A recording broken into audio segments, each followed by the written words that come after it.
Yang pertama tentu saja tadi sudah diungkap, kemudian yang kedua tetap saya ingin menegaskan ayat Al-Quran yang disebutkan oleh Ustadz Badruddin Subki Kiai, wala taqulu lima yuqtalu fisabilillahi amwat bal ahya walakin la tash'urun.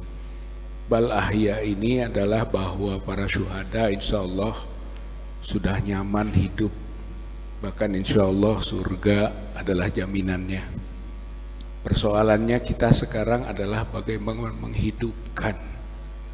menghidupkan proses-proses yang menjadi amanah bagi kita. Innallaha ya'murukum an tu'adul amanati ila ahliha. Amanah, wa idza hakamtum bainan nas an tahkumu bil 'adl. Saya kira dua hal itu, amanah dan keadilan. Maka prosesnya bagaimana dimintakan adalah proses menghidupkan gitu, peristiwa kilometer 50 ini agar betul-betul amanah tertunaikan dan keadilan dapat ditegakkan. Nah, dalam kaitan ini ada sebetulnya 5 jalur untuk melakukan proses hukum itu. 1 jalur novum. Novum itu 1 jalur. Ini janji dari Kapolri Listio Sigit waktu di DPR yang menyatakan kalau ada novum kasus kilometer 50 dibuka kembali. Ini janji di DPR. Kemudian beberapa pertanyaan terkait dengan KM 50 ini juga saat ini sudah berproses di pengadilan, memang sudah ada keputusan dan kita lihat juga jaksa saat ini sedang mengajukan banding terhadap kasus tersebut, sehingga tentunya kami juga menunggu.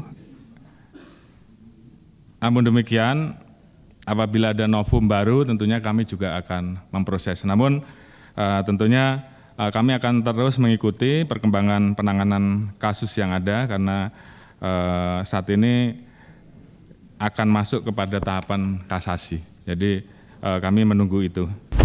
Maka kaitan jalur novum ini kita melakukan gerakan menagih janji itu.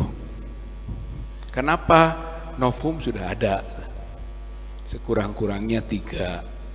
1 yang berhubungan dengan peristiwa Sambo, yaitu ada AKBP Ari Nur Hadi atau Acai yang menyebut bahwa dia melakukan perusakan CCTV di Duren 3 yang kemudian dia mengaku di persidangan sekaligus juga di BAP-nya penyidik bahwa AKBP Acai ini merusak CCTV di kilometer 50 gitu ya. Saya kira ini temuan yang merupakan novum, bukti baru yang pada waktu proses dahulu tidak ada. Itu 1 itu. Yang kedua adalah saksi mata kita semua bahwa para syuhada ini bukan hanya meninggal ditembak tapi disiksa, ada luka-luka, dan itu terbukti dalam proses hukum formal ketika peradilan di Bandung itu ya. Waktu itu siapa, Habib Bahar Smith di situ saksi-saksi, dan saksi-saksi berarti itu berada di ruang hukum, tidak bisa tidak untuk diabaikan, harus dijadikan bahan. Itu novum namanya. Sebab proses peradilan waktu 2 polisi itu tidak pernah muncul, dan yang selalu disandiwarakan itu ditembak karena mau merebut pistol. Tidak ada luka-luka, tidak ada penganiayaan. Padahal kita semua sebenarnya bisa bersaksi bahwa para syuhada itu disiksa dan ada bukti-bukti penganiayaannya. Itu novum yang kedua. Novum yang ketiga itu itu supir derek yang menyatakan di kilometer 51,2 Jakarta Cikampek itu tidak terjadi apa-apa. Dia membersamai mobil-mobil yang membawa 4 syuhada dan 2 syuhada. Tidak ada apa-apa. Maka peristiwa ditembak di kilometer 51,2 itu bohong besar itu. Dan kesaksian dari supir derek itu novum. Jadi dengan pendekatan adanya novum, kita bisa memaksa bergerak untuk minta dibuka kembali kasus kilometer 50. Allahu Akbar. Itu jalur novum. Jalur kedua, jalur rekomendasi Komnas HAM. Rekomendasi Komnas HAM yang belum ditunaikan oleh penyidik, yaitu harus ada pendalaman dan penegakan hukum terhadap orang-orang yang berada di 2 mobil, yaitu mobil Avanza hitam B1739 PWQ dan mobil Avanza Silver 1278 KJD. Itu formal narasinya, harus didalami dan harus ditegakkan hukum. Orang-orang ini tidak ditunaikan oleh penyidik, padahal itu yang kemungkinan terlibat aktif membunuh dan menganiaya saudara-saudara kita para syuhada ini. Jadi kita mendesak agar rekomendasi ini dituntaskan. Ditambah dengan 1 mobil Land Cruiser hitam yang menjadi komandan operasi lapangan. Itu pun sudah ada di dalam laporan Komnas HAM. Gitu. Jadi ini tagihan juga buat kita. Jalur kedua. Jalur ketiga, Komnas HAM itu lama. Sekarang ada Komnas HAM yang baru. Komnas HAM yang baru kita desak supaya bekerja. Bekerja untuk memeriksa kembali kasus kita, kasus kilometer 56. Tapi landasan hukumnya beda. Kalau dulu Komnas HAM lama itu Undang-Undang 39 tahun 1999 tentang HAM. Jadi peristiwa itu dianggap pelanggaran HAM biasa. Padahal kita semua tahu bahwa apa yang terjadi itu pelanggaran HAM berat.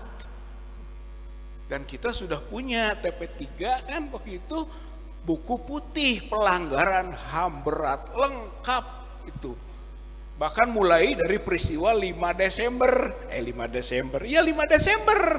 di Megamendung ini, di Markas Syariah ini, IBHRS mengundang kita itu kan untuk menyampaikan tausiahnya, dan ternyata dari situ ada pemantau gitu kan, 3 orang intel yang kemudian berhasil oleh kita dikorek keterangannya. Rupanya mulainya dari situ.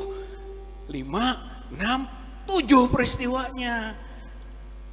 Maksudnya adalah bahwa ini pelanggaran HAM berat. Komnas HAM yang baru kita desak bersama juga untuk memulai lagi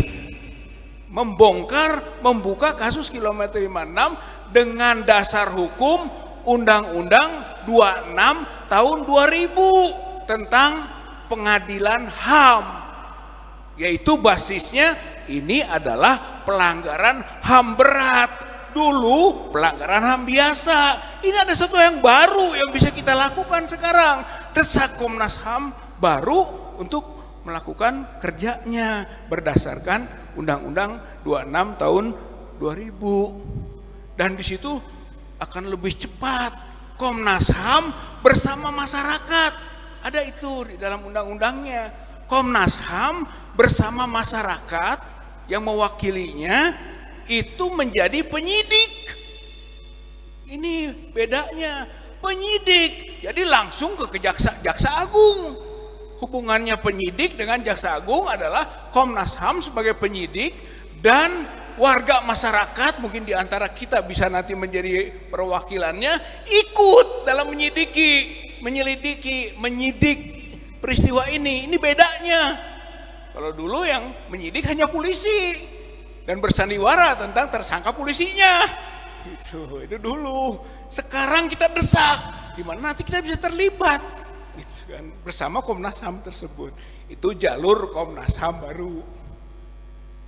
Yang keempat, ini jalur internasional. Dulu pernah juga dilaporkan ke International Criminal Court Den Haag, ICC. Kemudian pernah juga kita laporkan ke Komite Against Torture, yaitu komisi melawan atau anti penyiksaan. Indonesia anggota CAT, Komite Against Torture. Bisa kita masuk dari jalur penyiksaan. Tapi kita tidak menjadi anggota ICC karena kita tidak menandatangani Statuta Roma, International Criminal Court. Tapi jangan lupa ada peristiwa baru yang menarik ini. Netanyahu disuruh ditangkap oleh ICC, padahal Israel bukan anggota ICC. Tuh bisa tuh, gitu. Maka kita juga nanti minta ICC untuk memerintahkan penangkapan Jokowi dan lain-lain. Ada Tito, ada Budi Gunawan, gitu kan. Ada Dudung, Abdurrahman, ada Fadil Imran. Itu semua orang-orang terlibat semua dalam penganiayaan dan pembunuhan kilometer 50. Saudara-saudara kita. Gitu ya. Lewat ICC bisa. Itu jalur internasional. Kalau dulu pernah kita laporkan, mari kita perbarui sekarang. Gitu ya. Kita perbarui lagi pengaduan internasional ini. Sekurang-kurangnya untuk CAT, insya Allah bisa. ICC juga dengan desakan yang kuat, insya Allah bisa. Jalur internasional. Dan yang kelima, ini jalur politik, yaitu melalui lembaga legislatif yang punya kewenangan untuk melakukan penyelidikan politik, namanya hak angket. Gitu. Kalau saja ada kesadaran politik dari anggota legislatif, saya kira dia akan melakukan langkah politik ini. Jadi banyak jalan yang bisa kita lakukan. Tapi kuncinya kita harus kuat dalam proses perjuangan ini. Jangan putus asa, jangan merasa lemah dan lelah. Ya seperti Rasulullah lah, suruh berhenti kita tidak. Wallahi ya ami, la wada'u syamsa fi yamini wal qamara fi yasari ala atraka hadzal amra ma fa'altu hatta yudhirahullah au ahlika dunah. Sampai Allah memenangkan agama ini atau aku hancur. Wallahi ya ami, demi Allah pamanku, seandainya matahari di tangan kananku, rembulan di tangan kiriku, agar aku berhenti dakwah dan berjuang menegakkan kebenaran keadilan, ma fa'altu, tidak akan aku lakukan. Saya kira spirit ini yang kita bangun. Insya Allah akan ada titik terang. Allah akan menolong para pejuangnya. Dan kita semua ikut dalam rangka perjuangan itu. Masuk surga. Saudara kita sudah masuk surga. Tinggal kita ikut masuk surga. Innallaha yadkhulu bisahmil wahid salatah nafaril jannah soni'ahu yahtasibu fi sunatil khair wa rami bihi wal mumidda bihi. 3 golongan masuk surga gara-gara satu anak panah, yaitu yang membuatnya dan yang membuatnya itu tahu itu baik, khair. Dan yang kedua, wa rami bihi, yang memanahnya. Dan yang ketiga, yang membantu semua prosesnya. Insya Allah kita bagian dari mereka yang dijamin bersama-sama masuk surga Jannatul Naim.